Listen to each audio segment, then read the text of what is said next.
کہ جناب رسول اللہ صلی اللہ علیہ وسلم نے فرمایا کہ 3 لوگ ایسے ہیں کہ قیامت کے دن نہ اللہ تعالیٰ ان کی طرف دیکھے گا، نہ اللہ تعالیٰ ان سے بات کرے گا، نہ اللہ ان کو گناہوں سے پاک کرے گا اور اس کو دردناک عذاب ہوگا۔ ابو ذر غفاری نے فرمایا تباہ ہو گئے، برباد ہو گئے، تباہ ہو گئے، برباد ہو گئے۔ یا رسول اللہ وہ 3 شخص کون ہیں؟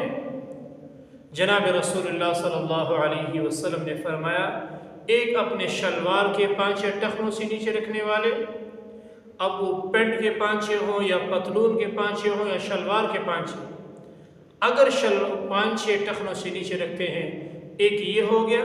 دوسرا آپ علیہ السلام نے فرمایا جھوٹی قسم کھا کر سودا بیچنے والا، اور تیسرا فرمایا کہ احسان جتلانے والا۔